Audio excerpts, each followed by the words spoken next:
오경의 권사님 나오셔서 기도해 주시겠습니다. 그 사람이 어떤 사람인지를 알려면 그 사람이 무슨 생각을 하면서 살고 있는가 하는 것을 보면 알게 됩니다. 그 사람이 입고 있는 옷이나 사는 집이나 그 지위나 그런 것을 본다고 해서 그 사람을 알 수 있는 것은 아니잖아요.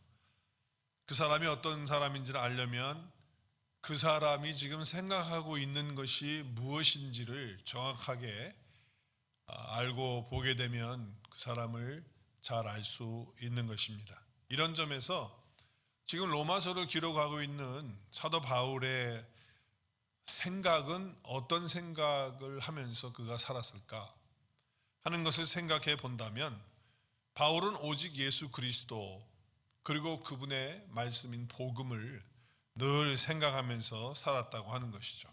그래서 바울은 예수 그리스도의 사람이었고 복음을 위해서 사는 사람이었고 그의 관심과 생각은 오직 예수 그리스도와 그 복음에 있었다는 것을 알 수가 있어요. 그래서 사도 바울은 그의 생각이 예수님과 복음으로 꽉 차 있었기 때문에 누군가가 그를 건든다면 그에게서 나오는 것이 바로 예수 그리스도시요 복음이었던 것입니다. 오늘 읽은 말씀은 우리가 2절 말씀을 함께 읽었는데요. 사도 바울은 항상 생각하는 것이 있었다는 거예요. 그것이 2가지가 있었다는 거죠. 오늘 말씀을 통해서 본다면 그 첫 번째는 그 사람이 어떤 사람인가 하는 것을 안다라고 하는 것은 바로 어떤 생각을 하고 사느냐 하는 것을 보면 안다고 그랬잖아요. 그런데 사도 바울은 무슨 생각을 하면서 살았을까? 그 첫 번째는 사도 바울이 항상 생각하고 있었던 것은 바로 복음이었다라고 하는 거예요. 그가 생각하는 것은 복음이에요. 여러분, 복음은 예수 그리스도의 십자가의 죽으심과 그분의 부활하심과 또 그분이 다시 오실 것에 대한 말씀이죠. 그 복음의 내용에는 뭐가 들어있습니까? 예수 그리스도께서 우리를 위해서 대속의 죽음을 당하신 것이에요. 그리고 그 죽으심을 당하셨을 때 우리의 모든 갖고 있는 문제들, 우리의 죄들, 그리고 우리의 사망의 그런 권세들, 저주까지도 예수님께서 다 십자가에서 페이오프 하신 거죠. 다 지불하셨어요. 다 이루셨단 말이죠. 그래서 그 다 이루셨다는 말씀 단어가 그리고로 테텔레스타인데 이 테텔레스타이는 바로 다 이루었다라고 하는 것이지만 이것은 다 완료했다, 지불 끝났다라고 하는 그런 단어입니다.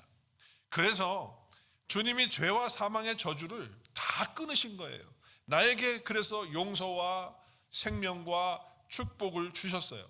그래서 나는 이제 성령으로 그리스도와 연합한 자가 되어서 거듭난 영이 되었고 그런 영적 존재로 변화되어진 사람이 바로 저와 여러분인 거예요. 그리고 나는 이제 하나님과 동등한 그 의를 가지고 있는 거예요. 그리고 그분의 참된 거룩함이 나의 것이 되어져 있는 것이죠. 왜냐하면 그것을 부여받았기 때문에 그런 거예요. 그리스도와 연합된 한 몸으로서 이제 충만한 자가 된 것이다 그 말입니다. 그래서 예수님과 내가 한 몸이기 때문에 하나님이 나를 보실 때 나를 보는 게 아니라 이제는 그리스도 안에서 나를 보시는 거예요. 그래서 하나님은 나를 의인으로 여겨주시고 또 의인이 되도록 해주셔서 나를 받아주시는 것이죠. 십자가의 승리를 통해서 예수님은 다 이루셨다, 텔레이에스타이라고 하는 말씀을 하셨어요. 그래서 지불이 완료되어서 이제 저와 여러분은 그리스도 예수 안에서 하나님의 자녀로 하늘에 속한 영적인 복을 다 받았고 그것을 믿음으로 이 땅에서 누릴 수 있도록 허락된 것이에요. 얼마나 감사합니까? 나의 옛사람은 이제 그리스도와 함께 죽었고 그리고 이제 거듭난 새 사람으로 이제 죄를 미워하고 거룩함을 따라서 새로운 본성이 주어져서 이제 그렇게 살아갈 수 있도록 되어진 존재가 저와 여러분이라는 거예요. 나는 이제 그래서 하나님의 의를 입은 존재로서 하나님의 나라를 다 유업받은 것이죠. 하나님의 나라의 것이 다 나의 것이 되었단 말이에요. 그래서 이제는 하늘의 것을 가지고 하늘의 시민으로 사는 하나님의 사랑받은 존재로 가치 있는 존재로 예수 그리스도의 믿음을 가지고 사는 존재로 우리를 바꾸어 놓으신 거죠. 예수님께서 십자가에서 죄를 다 갚아주셨기 때문에 우리에게 이런 은혜와 이런 복이 오게 된 거예요. 그럴 때 이 은혜를, 이 복음을 내가 믿고 그리고 그 믿음 가운데 살게 될 때 우리는 죄와 사망에서 자유로워지는 삶을 누리게 되는 것이죠. 저는 하나님을 믿는 가정에서 태어났는데도 하나님을 알던 우리 가정 식구들이 있었지만, 나는 거기서 태어나서 자랐지만 하나님의 사랑을 온전히 깨닫지를 못했어요. 그냥 종교 생활이라고 하는 테두리에 그냥 있었던 것이고, 때로는 억눌려서 강압적으로 그렇게 교회를 다니고 그랬던 기억이 있어요. 뭔가 눌리는 그런 것들 속에서 교회를 다녔고, 그리고 종교라고 하는 틀 속에서 그렇게 종교의 어떤 기독교의 문화 속에서 자랐던 사람이에요. 그런데 한순간, 어느 순간 성령 하나님께서 저에게 오셨죠. 터치하셨어요. 그리고 제 안에 오신 거예요. 제가 로마서의 말씀을 읽도록 인도하신 거죠. 사실은 저는 성경을 그렇게 읽지 않았어요. 그런데 성경 로마서를 읽고 싶은 마음을 주신 것이죠. 그래서 로마서를 읽다가 하나님이 진짜 살아계신다라고 하는 것을 알게 되는 거예요. 그리고 진짜 이제 믿는 거예요. 하나님이 나를 사랑하신다. 나를 사랑하셔서 그 아들을 통해서 나의 죄값을 다 지불하시려고 십자가에 죽으셨다. 그리고 부활하셨다. 이 사실을 성령께서 나로 하여금 보게 하시고 믿게 해 주시는 역사가 내 속에서 일어난 거예요. 그때부터 제가 가슴이 뛰는 거예요. 그냥 어떻게 할 줄 모르는 거예요. 너무 기쁘고 감사한 거예요. 그래서 이 사랑의 복음으로 말미암아 가슴이 벅차고 마음이 충만하고 막 올라오는 거예요. 자제가 안 되는 거예요. 너무너무 기뻐서. 그래서 성령으로 내 안에 하나님이 영원한 사랑의 그런 조건을 부어주시고, 그런 은혜를 부어주셔서 이것이 하나님의 복음이군요. 이것이 바로 예수 그리스도께서 나를 위해서 해주신 일이군요. 내가 이런 사랑을 받은 사람이군요 라고 하는 것을 온전히 깨닫게 되면서 하나님께 감사하는, 그리고 하나님 앞에 나의 모든 것들을 내려놓고 회개하는 그런 시간을 갖게 되면서 정말 감격이 뛰는, 그리고 십자가의 그 은혜가 내가 무엇인지 아니까 이제 그것이 넘칠 때마다 사람들을 사랑하고 싶은 자리까지 갈 수 있는 자가 되어지고, 마음속에는 감사와 기쁨이 넘쳐서 어떻게 해서든지 이 복음을 다른 사람들에게 전해주고 싶은 그런 마음이 막 생기는 거예요. 그래서 제가 예수님 만나고 복음을 전하고 나서 너무 기뻐가지고 옆에 있는 친구들로부터 시작해가지고 동네에 있는 사람들까지, 또 전혀 모르는 사람, 처음 보는 사람들, 뭐 전철 안에서, 기차 안에서, 버스 안에서, 길거리에서 뭘 기다리다가 있는 사람들 등등, 제가 복음 전해주고 싶어서 어쩔 줄 몰라서 그들을 향해서 복음을 전했어요. 지금도 만나는 사람들에게 복음을 전하지만 그때에 비하면 그 열정과 그 감격이 조금 열기가 좀 다르죠. 정말 그때는 그랬습니다. 그래서 늘 바울은 지금 오늘 말씀을 통해서 볼 때 그 마음의 중심에 늘 복음이 있었다. 복음이 있었다. 그 생각이 복음 안에 늘 있었다고 하는 것이죠. 저와 여러분도 바울처럼 우리가 생각하는 것이 늘 복음이 되어질 수 있기를 주의 이름으로 축복합니다. 지금도 바울은 그의 생각이 예수님의 그 복음에 가 있었기 때문에 오늘 이 로마서를 기록할 당시도 마찬가지예요. 그래서 둘째로는 뭐예요? 복음을 전하고 싶은 그런 열정과 그런 마음으로 정말 나가는 것을 볼 수가 있는 거예요. 사도 바울이 항상 생각하고 있는 것이 복음이었기 때문에 이 복음을 전해야 된다. 내가 이 복음을 어떻게 하면 전할 수 있을까라고 하는 것을 생각했다라고 하는 것이죠. 그 생각으로 꽉 찼던 사람이 사도 바울이에요.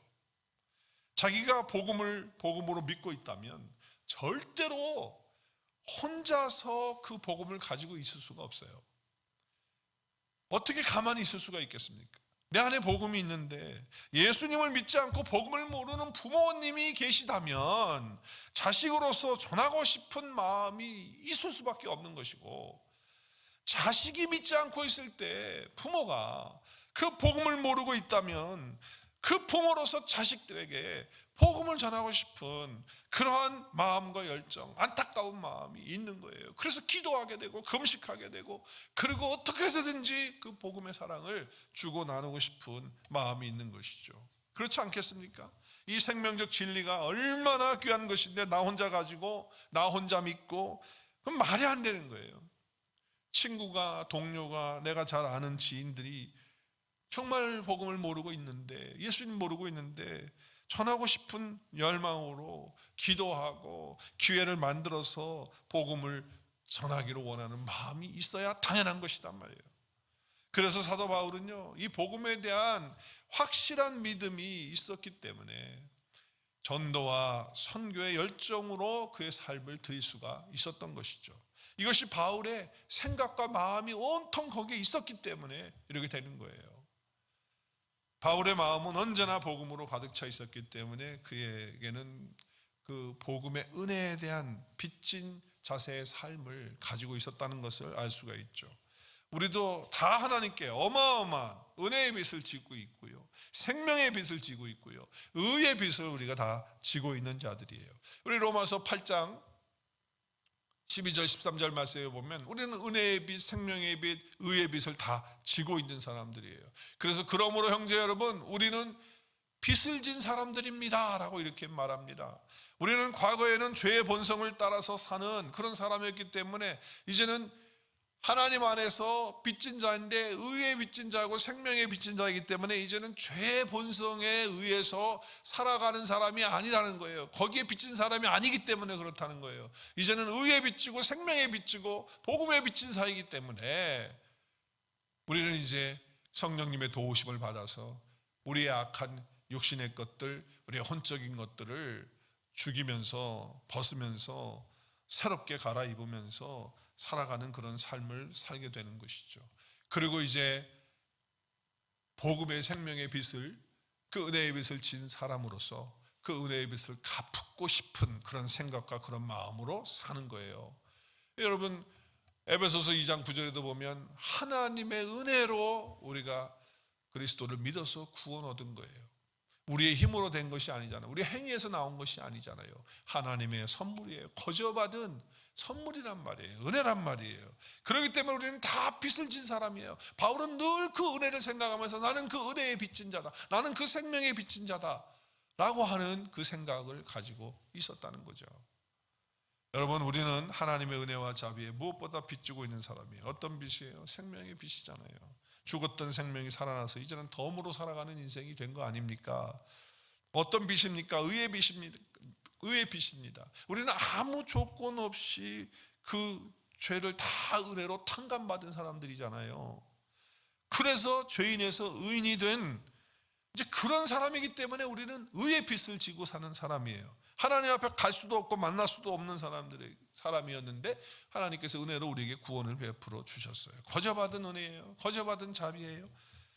엄청난 빚을 진 것이죠. 그러면 이제 우리는 구원받은 자답게 죄의 본성에 살지 않고 성령을 따라서 우리의 행실을 죽이고 죄의 본성을 죽이고 육신을 따라 살지 않고 영을 따라 살고 당연히 그 사랑과 그 은혜의 빚, 그 복음의 빚을 갚는 삶을 살고자 하는 생각을 하게 된다는 거예요. 우리는 하나님의 은혜와 자비 때문에 살고 있어요. 그리고 이제는 우리는 하나님뿐만 아니라 우리 주변의 이웃들에게 빚을 지고 살고 있어요. 오늘 14절의 말씀에 보니까 14절에 이렇게 말하잖아요. 헬라인이나 야만인이나 지혜 있는 자나 어리석은 자나 다 내가 빚진 자라고 말씀하고 있어요. 한번 따라 하십시다. 나는 빚진 자입니다. 나는 빚진 자입니다. 한번 따라 하세요. 나는 빚진 자입니다. 네, 나는 빚진 자예요. 그래요. 바울이 누구한테 빚졌습니까? 오늘 말씀에 보니까 헬라인들에게 빚졌대요. 그리스인들이죠. 네, 헬라인들에게 빚을 졌다. 또 야만인들, 지혜가 없는 사람, 어리석은 사람, 이런 사람들에게 다 자기는 빚진 사람이라고 말하고 있어요. 무슨 빚을 졌습니까? 무슨 돈을 빌려 썼습니까, 바울이? 그런 말이 아니잖아요. 무슨 빚을 졌습니까? 이 모든 민족 사람들에게 복음을 전해야 되는 빚, 그 하나님의 은혜와 그 사랑과 그 생명의 빚을 졌는데 그 빚을 갚는 것, 그것을 지금 생각하고 있는 거예요. 그래서 자기는 모든 사람들에게 빚을 졌다. 여기 빚은 헬라어로 오펠일레마라고 하는 단어인데 이것은 죄예요. 죄라고 하는 단어거든요. 그러니까 우리가 빚을 졌다는 것은 우리는 죄를 진 사람인데 그 죄의 빚을 예수님이 다 갚아주셨으니까 사실은 우리는 죄에 대해서 빚을 진 사람들이 된 거예요. 그 죄를 다 갚아주신 거기 때문에 그렇잖아요. 그래서 우리는 빚을 진 거예요. 그 사랑의 빚, 은혜의 빚, 복음의 빚을 진 사람이라는 거예요. 허물로 죽었던 우리를 죽음에서 살려낸 그 은혜의 빚을 잃어버리면 안 된다. 그래서 여기 오펠라에는 라는 단어는 바로 죄라고 하는 단어예요. 2000년 전에 예수님께서 말씀을 증거하여 죄의 빚을 탕감해 주시고, 그리고 우리도 이제 그 은혜 가운데서 죄의 빚을 탕감받은 하나님의 자녀가 되었잖아요. 그렇다고 한다면 우리는 그리스도 예수 안에서 그 죄의 빚을 탕감받는 우리들도 이제는 복음을 통해서 빚을 탕감하는 일을 해야죠. 그 일은 뭐예요? 복음을 전하는 거예요. 그래서 늘 바울은 복음을 어떻게 하면 전할 수 있을까? 어떻게 하면 헬라인들에게 복음을 전할까? 어떻게 하면 야만인들에게 복음을 전할까? 어떻게 하면 지혜 있는 자들에게 복음을 전할 수 있을까? 어떻게 하면 어리석은 자들에게 복음을 전할 수 있을까? 라고 하는 생각으로 가득 차 있었어요. 왜냐하면 자기는 늘 빚진 자였기 때문에. 우리가 전도하고 선교해서 우리도 제사함을 얻고 죄를 탕감하고 하나님의 자녀가 되도록 사람들에게 우리는 복음을 전해야 돼요. 그래서 우리는 119 전도를 통해서 우리는 그렇게 하기를 원하는 것이잖아요. 우리가 받은 복음도 마찬가지예요. 우리가 하나님 앞에서 누릴 자격이 없었는데 그리스도의 피로 영원한 생명과 용서와 의와 자녀됨과 성령님이 영원토록 우리 안에 내주하시는 이것을 우리가 받았어요. 우리가 엄청난 빚을 진 사람이에요. 그러면 그 빚진 자의 마음은 어떠해야 돼요? 빚진 자의 마음은 어떠해야 됩니까? 오늘 바울은요, 나는 빚진 자다, 나는 모든 사람들에게 빚진 자다, 그러면서 그 빚진 자의 마음에 대해서 설명해요. 오늘 15절에 보니까 그러므로 나는 할 수 있는 대로 로마에 있는 너희에게도 복음을 전하기를 원한다라고 이렇게 말씀을 하고 있어요. 복음을 전하기를 원한다는 거예요. 그런데 누구에게 복음을 전하기를 원합니까? 로마에 있는 성도들에게 복음을 전하기를 원한다는 거예요. 성도들뿐만 아니라 그 로마에 있는 믿지 않는 자들에게도 복음을 전하고 싶은 마음이었는데 1차적으로는 로마에 있는 성도들에게 다시 복음을 전하고 싶다는 거예요. 로마에 있는 성도들에게 다시 복음을 전하고 싶다. 물론 믿지 않는 자들에게 전하고 싶지만 로마 교회 안에 있는 성도들에게 복음을 전하고 싶다는 거예요. 예수님을 우리가 처음 믿을 때는요, 복음을 듣고 기뻐하고 감사하고 감격하고요, 그리고 복음에 대해서 너무 감사해서 복음대로 복음 안에서 살아가려고 합니다. 그런데 신앙생활을 오래 하다 보면, 오래 믿으면 믿을수록 이상하게도 복음이 희미해지기 시작해요. 복음, 요한복음 3장 16절 뭐 다 암송하죠.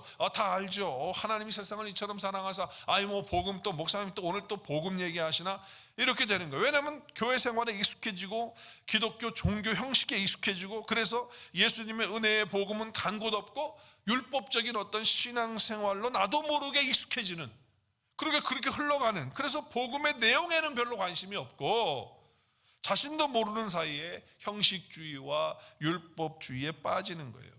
나도 모르게 종교의 매너리즘에 그냥 빠지게 된단 말이에요. 그러니까 신앙생활 하면서도 뭐 기쁘고 감사하고 감격했던 것이 뭐 옛날에는 좀 그런지 모르지만 뭐 지금은 뭐 그런 게 없는 거예요.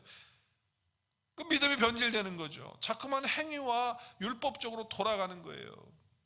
여러분, 감사와 기쁨과 감격을 잃어버리는 거예요.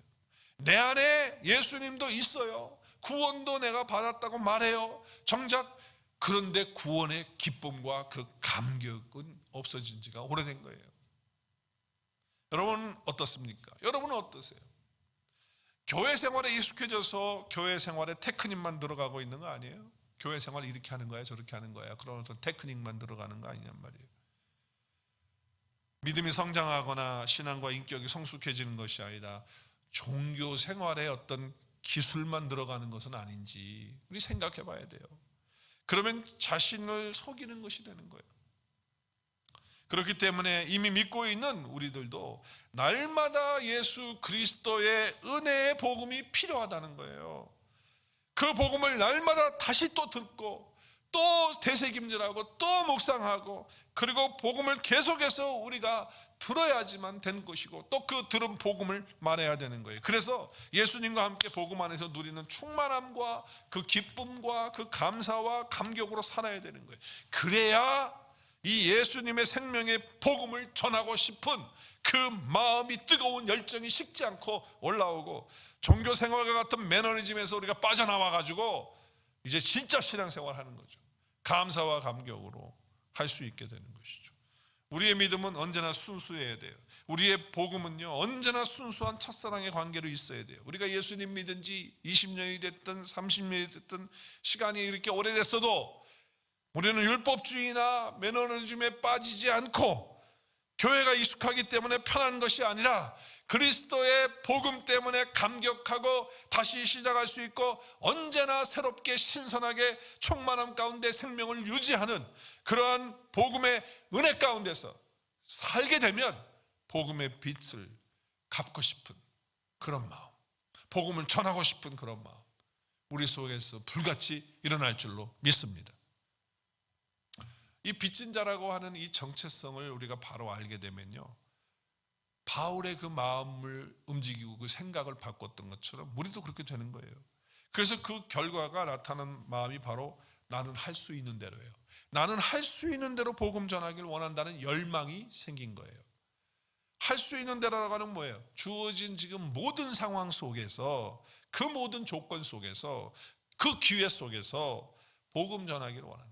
이건 억지로가 아니라는 거예요. 여기 지금 할 수 있는 데라고 하는 것은 기쁨으로, 사모하는 마음으로, 자원하는 마음으로 자기는 로마에 가서 성도들에게 먼저 다시 복음을 전해주고 싶어하는 열정이 있었고, 그 당시에 로마에 살고 있는 믿지 않는 많은 사람들, 정말 화려한 문화 속에서 살고 있는 그 사람들, 눈에 보이는 것을 따라서 살고 있는 그런 사람들에게 필요한 그 복음을 전해주고 싶었던 열정, 그 열망이 있었던 것이죠.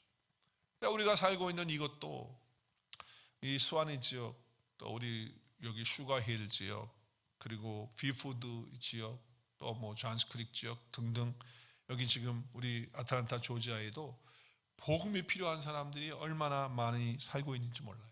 우리 이웃집들 보면, 또 직장을 보면, 학교가 보면, 마켓이나 어디 뭐 카페나 온라인 공간이나 이 어떤 상황에서 보면 우리가 다 그들에게 빚진 자들이에요. 우리가 복음을 전해야 하는 자들이기 때문에 그런 거예요. 그래서 우리는 이제 119 전도 캠페인 운동을, 그래서 우리 교회가 하는 거예요. 우리 119 전도 캠페인은 뭐예요? 한 사람이 한 사람을 전도하자, 구원하자라고 하는 이런 캠페인을 걸고 늘 생각하는 거예요. 내가 정말 빚진 자의 마음을 가지고, 나는 빚진 자다, 그래서 나는 이제 이 복음을 전하는, 나는 생명의 빛을 줬고 은혜의 빛을 줬고 복음의 빛을 진 하나님의 사람으로서 이제 이 복음을 전하고자 하는 그 생각을 다 하면서 살아가는 거죠. 뿐만 아니라 문화와 언어와 나라의 국경 다 뛰어넘어서 우리가 선교하는 것이에요. 그래서 우리는 이제 니카라가 선교를 가려고 준비하고 있어요. 기다리는 아이들이 있어요. 그 영혼들이 있어요. 그 주민들이 있어요. 그 민족들이 있어요. 우리는 그래서 단기 선교를 계획해서 그 많은 사람들을 향하여 우리가 복음을 전하는 그 일을 위해서, 그 빚진 것을 갚기 위해서 우리는 단기 선교를 나가는 것입니다. 여러분, 단기 선교를 갈 때마다 경험하는 것인데요, 갔다 와서 누가 가장 많은 은혜를 받습니까? 거기에 있는 사람들도, 현지 사람들도 은혜를 받지만요, 단기 선교를 다녀온 사람이 가장 큰 은혜와 사랑을 받는다는 거예요. 거기 가서 섬겼던 사람, 거기 가서 복음을 말해줬던 사람, 거기 가서 전해서 복음을 전했던 그 사람들이요, 가장 큰 은혜를 받고 오는 거예요. 복음 전하다 보면 정말 내가 하나님의 사랑과 그 은혜를 받은 사람인 걸 알게 되거든요. 그 사실을 아는 거예요. 이게 바로 복음의 빛을 진 사람이 감사와 기쁨으로 그 빛을 갚기 위해서 살아가는 축복인 것입니다. 우리 다 같이 오늘 믿음으로 한번 말해 보십시다. 우리 같이 믿음의 선포를 해 보십시다. 나는 주님께 빚진 자로서 감사와 기쁨으로 이 은혜의 복음을 누리면서 예수 그리스도의 복음을 전하고 싶은 열망으로 절대 멈추지 않고 전도하고 선교하겠습니다. 우리 함께, 우리 화면에 나오는 것을요, 우리 같이 한번 선포했으면 좋겠어요. 나는 주님께 빚진 자로서 감사와 기쁨으로 이 은혜의 복음을 누리면서 예수 그리스도의 복음을 전하고 그 전하고 싶은 그 열망으로 절대 멈추지 않고 전도하고 선교하겠습니다. 우리 같이 한번 큰 소리로 나는 모든 사람에게 빚진 자입니다. 시작. 나는 모든 사람에게 빚진 자입니다. 그래서 할 수 있는 대로 복음을 전하는 열정으로 살겠습니다. 오늘 저와 여러분이 나는 모든 사람에게 빚진 자라는 사실, 왜냐하면 하나님이 나를 먼저 사랑하셨고 나에게 은혜를 베풀어 주셨고 나에게 그 생명의 놀라운 복과 하늘의 놀라운 것들로 다 나에게 허락해 주셨기 때문에 이제 나는 놀라운 빚을 진 사람이에요. 나의 모든 죄를 다 탕감받은 사람이에요. 그래서 의인이 된 사람이에요. 그래서 우리는 이제는 내가 받은 이 은혜에 대해서 아직 모르고 있는 사람들에게 빚진 자라는 사실을 기억하고 우리 그 사람들에게 할 수 있는 대로 복음을 전하는 열정으로 살아가는 빚진 자의 삶을 사시는 저와 여러분이 되실 수 있기를 주의 이름으로 축복합니다. 기도하겠습니다.